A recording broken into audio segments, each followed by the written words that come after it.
Halo guys, selamat malam. Senang bertemu dengan Bapak Ibu sekalian dan juga adik-adikku yang saya sayangi dan saya banggakan. Hari ini adalah hari terakhir zona kota dan sudah dinyatakan diterima.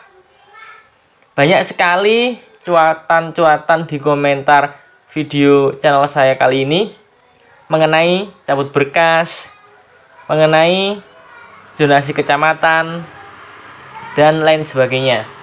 Sangat antusias dan euforia dari para orang tua yang ingin mendaftarkan anaknya ke SD negeri. Wah, mantap. Siapa yang lolos di jalur zonasi kota? Dan siapa yang kaget di jalur zonasi kota? Ini sudah saya bahas kemarin-kemarin ya. Sebelum zonasi kota sudah saya bahas. Dan juga pemenuhan pagu zonasi kecamatan di video sebelumnya juga. Bisa tulis di kolom komentar ya. Reaksinya bener-bener hebat ini nanti kalau video kali ini tayang. Dan saya ucapkan selamat bagi para orang tua yang anaknya diterima di jalur zonasi kota. Karena di jalur zonasi kota ini sangat sulit. Bukan tidak gampang ya, sangat sulit. Kalau saya melihat pengumuman, wow, daripada yang zonasi kecamatan. Oke, kita next dulu ya, jalur zonasi kota. Kita akan klik lihat pengumuman. Dan di sini kita bisa memilih nama-nama SD negeri seperti yang biasanya ya. Tentu saja Bapak Ibu sudah lihai untuk melihat nama-nama sekolah mulai dari pucuk Surabaya sampai pucuknya lagi Surabaya. Seperti itu ya. Tinggal disesuaikan dengan, tetap aja muter-muter di kecamatan panjenengan semua, tidak lebih. Itu ya. Jadi kalau kecamatannya si A ya muter-muter di situ aja, cuma pilihan sekolahnya ada yang dirubah, ada yang tetap. Itu aja sih perbedaannya. Kebetulan murid-murid kami sudah diterima di jalur MBR dan di jalur zonasi kecamatan, tidak di zonasi kota. Untuk tahun kemarin 2022 murid kami ada yang mengikuti di zonasi kota. Wow, begadang dan sangat sulit untuk menembus perankingan di zonasi kota ini. Ada 2 kemarin murid kami sampai ke zonasi kota karena terbatas dengan umur yang minim banget ya, minim banget. Dan mencari sekolah mana yang bisa menerima anak ini ya, karena di lingkungan kami, tepatnya di SDN Gading ya, Rangka dan sebagainya, itu kebanyakan dikelilingi dengan usia yang tinggi, usia 7, bahkan ada yang usia 8. Apalagi yang tahun ini, wah sangat ngeri ya guys ya, ada 9, ada 8 dan sebagainya. Kita akan pilih salah satu ya, yaitu SDN Gading 7. Nah, pasti kaget ya, kenapa SDN Gading 7 ini hanya 3. Sudah saya bahas. Zonasi kecamatan dan zonasi kota, penafsirannya adalah masih banyak zonasi kecamatan kuotanya daripada yang zonasi kota. Mungkin ini 3 ini bisa jadi sisa, bisa jadi anak yang daftar ulang di zonasi kecamatan itu tidak mau masuk di sini, bisa alias cabut aja karena ada alasan lain ya. Atau memang sudah di-keep. Aku nanti dari pihak sekolah ya akan memberikan kuota 3 anak yang bisa masuk di zonasi kota ya. Jadi ini yang saya bilang sangat sulit. itu yang diterima ada yang nomor 1 7 tahun 6 bulan. Nah ini nih 7 tahun 6 bulan ini aku rasa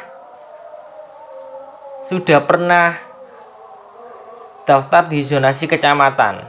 Bisa jadi ya. Kalau yang 7 tahun 0 bulan ini bisa jadi dia tidak bisa diterima di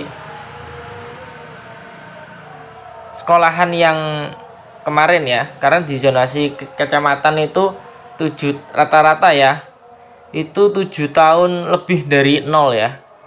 Ini ada yang 7 tahun 0 bulan. Untuk jarak tidak jadi masalah ya, tidak jadi masalah untuk jarak, karena yang diperhatikan adalah usianya dulu, habis itu jarak.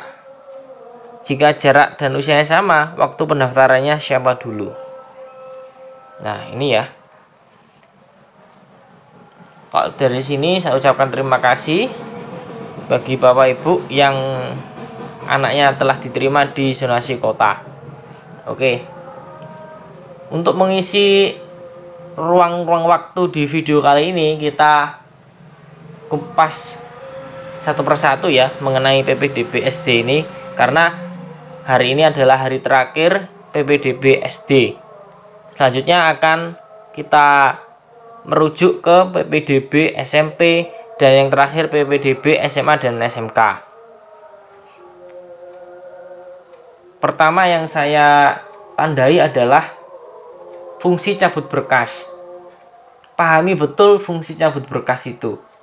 Memang secara arti membatalkan pendaftaran anak apabila anak tersebut tidak masuk di pilihan ke-1 dan kedua pada zonasi kecamatan lalu. Jika sudah dinyatakan diterima ya di zonasi kecamatan, itu disarankan untuk tidak cabut berkas.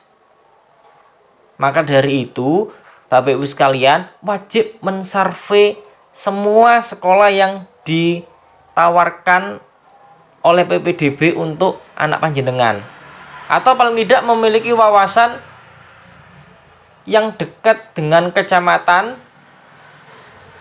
saya ini sekolah mana saja. Banyak sekali yang diterima di zonasi kecamatan ingin mencabut berkasnya, tapi di situ saya menolak. Jangan dicabut, pikirkan matang-matang. Zonasi kota itu sangat sulit. Ini ya, sudah kebukti ya, sangat sulit. Jangan dicabut. Maka dari itu, tahapan yang pertama adalah mensurvei sekolah-sekolah yang ada di sekitar kecamatan. Toh nanti di zonasi kota itu pilihannya tidak lebih dari zonasi kecamatan. Ya. Bahkan kalau nanti ada yang zonasi kota, bisalah kita berbagi ya. Kalau saya sudah tahu ya, karena pengalaman yang tahun kemarin. Karena di zonasi kota itu meskipun pilihannya 7, 6 sekolah di situ, yang ada kuotanya hanya beberapa saja. Ya. Disinilah yang paling pusing ya. Seharusnya orang tua sudah bisa menduga-duga mengenai zonasi kota ini. Yang pertama, waktu terbatas hanya 1 hari. Kemudian tanggal 10 itu sudah pengumuman. Dugaannya apa? Yang pertama, kuota terbatas. Jadi ketika mendaftar itu jangan jam 12. Pasti ada yang menyerang usia 7. Ya kalau yang mendaftar usia 6 sama 6 nggak masalah ya. Tapi kembali lagi, kuotanya tidak sebanding dengan zonasi kecamatan untuk jalur zonasi kota. Kalau yang di layar ini kan 7 tahun lebih 6 bulan. Sudah pasti menang, sudah nggak ada lagi yang usia tinggi.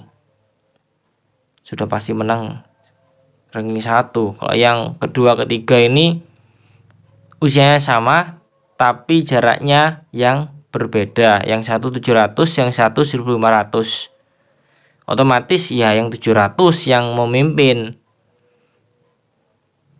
Untuk usia sih nggak sampai hari ya, hanya 7 tahun dan bulan saja. Langsung loncat ke jarak dan waktu pendaftaran. Itu yang saya kasih catatan ya untuk para orang tua di masa depan. Jadi video kali ini itu akan menjadi referensi untuk orang tua masa depan. Barang siapa yang melihat video ini, terutama untuk orang tua yang akan menyekolahkan anaknya dari TK ke SD, bisalah video ini dijadikan referensi ya. Itu. Meskipun di sini kita hanya bertemu mendengarkan suara saya, tapi nggak masalah. Mudah-mudahan informasi yang saya berikan bisa tersampaikan dengan jelas. Dan saya ucapkan mohon maaf apabila telat menjawab, dan saya ucapkan terima kasih kepada para bapak atau ibu yang merelakan waktu membantu menjawab pertanyaan dari bapak ibu lainnya. Karena yang menjawab dari pertanyaan panjenengan semua itu seangkatan. Seangkatan menyekolahkan anaknya dari TK ke SD. Kesimpulannya adalah yang pertama, jangan menyalahgunakan fungsi cabut berkas. Karena fungsi cabut berkas adalah ketika anak tidak terpilih di pertama dan kedua, otomatis bisa cabut berkas. Dan sekolah yang sudah dipilih tadi sudah tidak bisa dipilih kembali. Harus mencari sekolah lain. Utamanya saya mohon untuk bapak ibu ya, mensurvei sekolahnya dulu. Mensurvei sekolahnya dulu. Oh, ternyata di sini kan PPDB ini sudah menyediakan uji coba pra pendaftaran. Kecuali yang MBR ya, MBR hanya satu ya, pilihannya hanya satu, uji pra pendaftaran. Tapi tetap PPDB-nya pakai jarak dari rumah ke sekolah. Zonasi kecamatan juga sama, zonasi kota juga sama ya. Jadi pastikan dulu sekolah mana yang akan dituju. Kemudian jangan menyalahgunakan fungsi cabut berkas. Dan jika sudah diterima di zonasi kecamatan, tidak diperkenankan untuk pindah haluan. Kalau pindah haluan ya terpaksa ya. Jawabannya akan sangat jauh berbeda dari ekspektasi dari Bapak Ibu sekalian.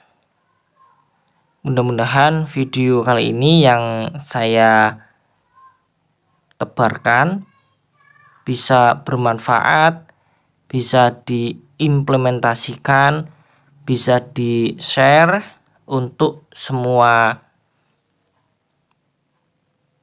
orang, terutama yang orang tuanya menyekolahkan anaknya dari TK ke SD, karena PPDB kali ini segera ditutup ya jam 12 malam. Jadi ini video terakhir untuk pembahasan PPDB SD Kota Surabaya.